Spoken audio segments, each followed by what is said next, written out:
Second order of linear differential equation हम पढ़ रहे हैं और इसके अंदर हमने अभी पढ़ना है मेथड थर्ड, यानी कि मेथड थर्ड का जो वर्किंग मेथड है इससे पहले वाली वीडियो में हम देख चुके हैं। इसके अंदर हमें क्या करना है, इस मेथड थर्ड का एक एग्जांपल देखना है जिसकी मदद से हम पूरा का पूरा जो हमारा मेथड थर्ड है स्वतंत्र चर को बदलने वाली विधि, स्वतंत्र चर को बदलने वाली विधि यानी कि method of changing the independent variable. तो डिपेंडेंट और इंडिपेंडेंट वेरिएबल क्या होते हैं ये हम मेथड के अंदर देख चुके हैं। ठीक है, तो अब डायरेक्ट हम यहाँ करेंगे हमारी प्रॉब्लम सॉल्व। ठीक है, तो प्रॉब्लम सॉल्व अगर हम करें तो उससे पहले प्रॉब्लम देखते हैं। प्रॉब्लम हमारी क्या दी हुई है यहाँ पे, d2y/dx2 plus 2x 2/x dy/dx plus a² x4y = 0।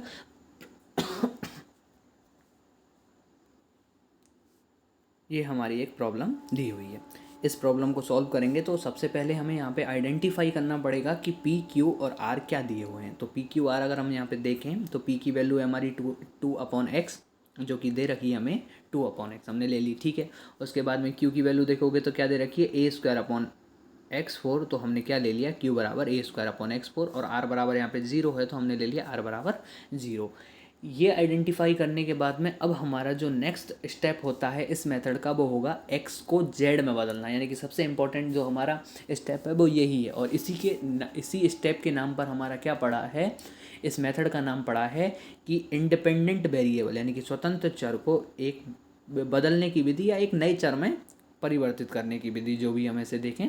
तो x को हम किस में चेंज कर देते हैं, z में चेंज कर देते हैं। और जब x को z में आप चेंज करते हो तो उससे हमारा क्या होता है, हमारा second order of linear differential equation की स्टैंडर्ड फॉर्म होती है वो चेंज होकर हमें मिल जाती है d2y/dz2 plus p1 dy/dz plus q1y = 0। इसमें मिल जाती है। इसमें मिलने से हमारा अब हमें जो नेक्स्ट स्टेप होगा, यानी कि फर्स्ट स्टेप था पी क्यू आर को आइडेंटिफाई करना, सेकंड स्टेप था एक्स को जेड में चेंज करना, और अब अगला स्टेप होगा हमारा P1 और Q1 का मान निकालना। ये हमारा थर्ड स्टेप होगा। या थर्ड स्टेप को हम देखें तो इसे देखने के लिए हमारे फॉर्मूले दे रखे हैं। P1 को निकालने का फॉर्मूला होता है हमारा d2z/dx2 plus P1 dy/dx dz/dx का होल स्क्वायर। Q1 को निकालने का फॉर्मूला होता है q/dz/dx का होल स्क्वायर, यानी कि कहीं ना कहीं अगर Q1 आप निकालने जाओ तो आपको Q पता होना चाहिए जो हम निकाल चुके हैं। ठीक है, उसके बाद में dz/dx² पता होना चाहिए, यानी कि ये हमें आगे निकालना पड़ेगा। और साथ साथ में अगर P1 आप निकालो तो P1 के लिए आपको d2z/dx2 पता होना चाहिए जो हम भी निकालेंगे। P1 हमारा दे रखा होता है dy/dx भी, इसको सॉरी ये हमारा शायद यहाँ पे गलत लिखा हुआ है क्योंकि ये हमारा dy/dx ना होके ये हमारा dz/dx है। देखो आप, हमारे dz/dx है, तो यहाँ पे शायद ये हमने गलती से लिख दिया है, तो ये हमारा यहाँ पे क्या होगा dz/dx होगा। ठीक है, तो हमें d2z/dx2 और dz/dx की वैल्यू पता होनी चाहिए। तो इसे निकालने के लिए मैंने बोला था कि इन्हें निकालने से पहले आप एक चीज़ ये कंफर्म कर लेना कि जो हमारा यहाँ पे P1 आएगा वो हमेशा क्या आना चाहिए, 0 ही आना चाहिए। और इसके लिए हम क्या लेके चलेंगे, हमेशा हमारे मेथड के अंदर हमने बताया कि dz/dx का होल स्क्वायर बराबर मॉड ऑफ q हमेशा ही लेके चलेंगे। और अगर आप इसे लेके चलते हो तो q की वैल्यू अगर आप रखोगे तो क्या है हमारा यहाँ पे q क्या दे रखा है, q अगर हम यहाँ पे देखें तो q हमारा दे रखा है a²/x4 ये दे रखा है। और अगर आप इसे रखोगे मॉड के अंदर तो एज इट इज रहेगा, क्योंकि पॉजिटिव है तो मॉड से हमारा कोई भी चेंज होने वाला नहीं है। तो dz/dx का होल स्क्वायर बराबर क्या मिल जाएगा, a²/x4 ये हमारा यहाँ पे मिल जाएगा। अब यहाँ से हमें वैल्यू निकालनी है, 3 वैल्यू, एक तो z की वैल्यू निकालनी है, एक dz/dx की वैल्यू निकालनी है, और एक इसका अपकलन करके d2z/dx2 की वैल्यू निकालनी है। जिससे क्या होगा, हम कंफर्म कर लेंगे कि अब हमारा P1 है वो क्या आ रहा है, 0 आ रहा है। ठीक है, तो अब यहाँ से अब इसे सॉल्व करेंगे तो पहले दोनों तरफ का रूट लेना पड़ेगा, और रूट लेने पर हमें क्या मिल जाएगा, dz/dx बराबर a/x²। ये मिल गया। यहाँ से हमारा dz/dx जो होता है वो हमें मिल चुका है, इसे हम दे देंगे इक्वेशन नंबर फर्स्ट। ठीक है, इसके बाद में इससे क्या करेंगे, सेपरेशन ऑफ वेरिएबल, यानी कि जो एक नॉर्मल या सिंपल या ऑर्डिनरी डिफरेंशियल इक्वेशन होती है, उसे सॉल्व करने का एक मेथड होता है सेपरेशन ऑफ वेरिएबल, यानी कि एक वेरिएबल एक साइड में, दूसरा वेरिएबल दूसरी साइड में, यानी कि एक्स को देखें तो इस तरफ सारी की सारी टर्म्स एक्स वाली और जेड वाली टर्म्स इस तरफ, और फिर हम क्या करेंगे, इसका समाकलन कर देंगे, और समाकलन करने पर डी जेड का हो जाता है हमारा जेड, और ए अपॉन एक्स स्क्वायर का हो जाता है माइनस के ए अपॉन एक्स, और इससे हमें किसकी वैल्यू मिल गई, जेड की वैल्यू मिल गई। इसे दे दिया इक्वेशन नंबर सेकंड, यानी कि हमारा यहाँ पे जेड मिल गया, D Z upon D X मिल गया। अब हमें क्या चाहिए, D two Z upon D X two चाहिए, चाहिए या नहीं चाहिए। तो इसके लिए हम क्या करेंगे, समीकरण नंबर जो एक दे रखा है इसका क्या करेंगे, एक बार और अवकलन कर देंगे, और अवकलन करोगे तो आपको क्या मिल गया, D two Z upon D X two. क्यों, क्योंकि D Z upon D X था हमारा ए अपॉन एक्स स्क्वायर, तो अवकलन करोगे तो क्या मिल जाएगा यहाँ पे हमारा minus K two upon X Q, two minus K two A upon X Q मिल गया। ठीक है,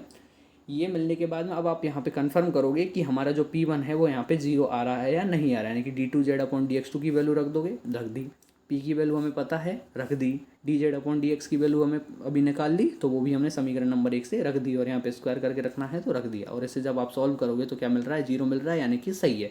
अभी तक जो हमने पूरा का पूरा क्वेश्चन किया है वो यहाँ पे क्या हो गया, सही हो गया, और सही होने के बाद में अगला हमारा नेक्स्ट स्टेप क्या होगा, Q1 की वैल्यू निकालना। ठीक है ना, अगला नेक्स्ट स्टेप हमारा क्या होगा, Q1 की वैल्यू निकालना, और अगर यहाँ पे आप Q1 की वैल्यू निकालोगे तो Q1 के लिए मैंने फॉर्मूला बताया था, क्या होता है, Q1 बराबर हमारा फॉर्मूला होता है Q अपॉन में D Z upon D x का होल स्क्वायर, ये हमारा क्या होता है यहाँ पे फॉर्मूला होता है। तो Q की वैल्यू अगर हम यहाँ पे देखें तो क्या दे रखी है, एक बार देखोगे तो Q की वैल्यू हमारी यहाँ पे दे रखी है, ये वाली, ये रही, हाँ, Q की वैल्यू दे रखी है A square upon X four, A square upon X four हमारी वैल्यू मिली हमें किसकी, Q1 की, तो A square upon X four हमारी Q की वैल्यू मिल गई, और यहाँ से आप देखोगे तो D Z upon D X, तो D Z upon D X समीकरण 1 से हमने निकाला, और D Z upon D X कितना आया हमारा, ए अपॉन एक्स स्क्वायर, ये मिला हमें।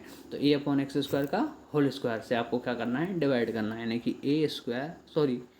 ए अपॉन एक्स स्क्वायर से हमें के होल स्क्वायर से, ए अपॉन एक्स स्क्वायर के होल स्क्वायर से डिवाइड करना है। तो देखोगे तो हमारा क्या हो जाएगा, ऊपर ए स्क्वायर अपॉन एक्स फोर है, और नीचे भी क्या मिल जाएगा, ए स्क्वायर अपॉन एक्स फोर, यानी कि हमारी यहाँ से Q1 की वैल्यू क्या मिल जाती है, 1 मिल जाती है। और अगर Q1 की वैल्यू 1 मिल जाती है तो अब हमारी जो एक नई डिफरेंशियल इक्वेशन बन के आती है वो क्या हो जाएगी, D two Y upon D Z square plus P1 हमारा 0 हो चुका है, कंफर्म कर चुके हैं हम, P1 0 होते ही D by Y upon D Z जो स्टेप होता है वो हमारा खत्म हो गया। अब यहाँ पे हमारा आएगा Q1, तो Q1 अगर आप देखोगे तो वैल्यू निकाली 1, और किसके साथ में मल्टीप्लाई होके आएगी, y के साथ में, और बराबर माना चाहिए R1, और R1 अगर आप निकालोगे तो R1 को आपको निकालने की शायद ज़रूरत नहीं है, क्योंकि यहाँ पे हम देखें तो हमारा R कितना दिया हुआ है, 0, और R1 अगर आप फॉर्मूला देखते हो तो कितना होता है R1 का फॉर्मूला, हमारा R1 का फॉर्मूला होता है R1 बराबर R अपॉन वही D Z upon D x का होल स्क्वायर। अगर यहाँ पे R ही 0 है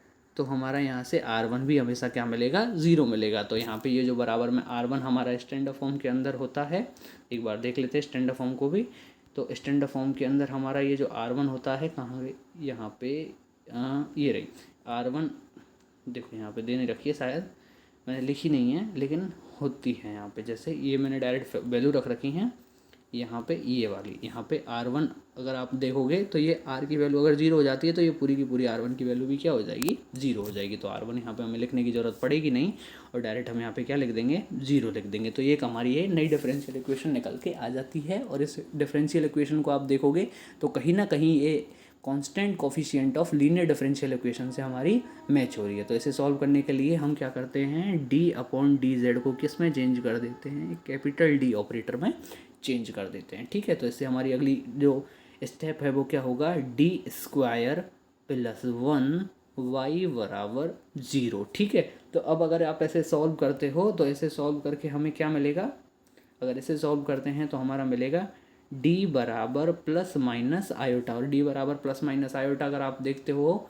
तो इससे CF हमारा निकल के क्या आ जाएगा, CF हमारा अब यहाँ पे बाई बराबर में ही होगा, क्योंकि CF हमारा है और R हमारा 0 दे रखा है, तो हमारा कोई भी PI नहीं आएगा, यानी कि पर्टिकुलर इंटीग्रल नहीं आएगा। तो CF ही हमारा इसका क्या होगा, एक कंप्लीट सॉल्यूशन होगा, पूर्ण हल होगा। तो हम क्या लिख देंगे, बाई बराबर C1 कॉस, अब देखो इंडिपेंडेंट वेरिएबल यहाँ पे क्या है, z है, तो यहाँ पे अब z आएगा ना कि x, क्योंकि हम चेंज कर चुके हैं, x को z में चेंज कर चुके हैं। तो अब यहाँ पे C1 cos z, C2 sine Z आ जाएगा नहीं आ जाएगा। अब ये बोलोगे कि हाँ ये हमारा आंसर आ चुका है कंप्लीट, नहीं ये अभी हमारा कंप्लीट आंसर नहीं है, क्योंकि ये हमारा किस में मिल रहा है, एक जेड वेरिएबल में मिल रहा है।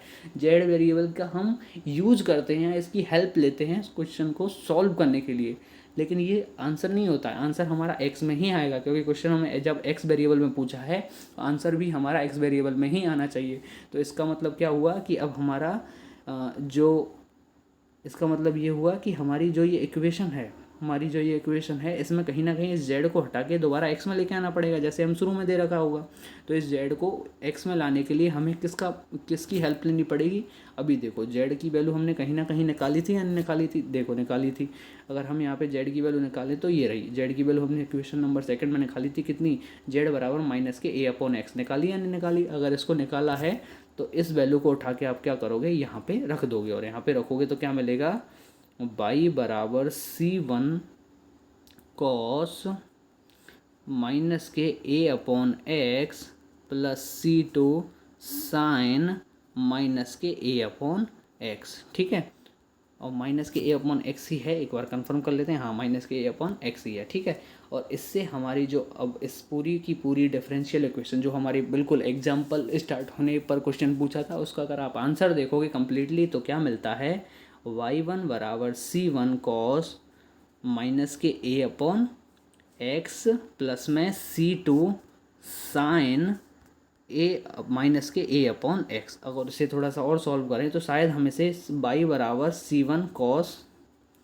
a/x माइनस के c2 साइन a/x के रूप में लिख सकते हैं, और ये सोल्यूशन हमारा यहाँ पे हमें मिल जाता है। लेकिन अब आप देखोगे तो बुक से हमारा ये सोल्यूशन मैच नहीं हो रहा, बुक में थोड़ा कुछ अलग दे रखा है और यहाँ पे थोड़ा अलग है। वहाँ पे क्या हुआ है कि a² q बराबर a² लेके चला है, जो ज़्यादा फर्क पड़ता नहीं है क्योंकि है वो हमारा एक कांस्टेंट ही।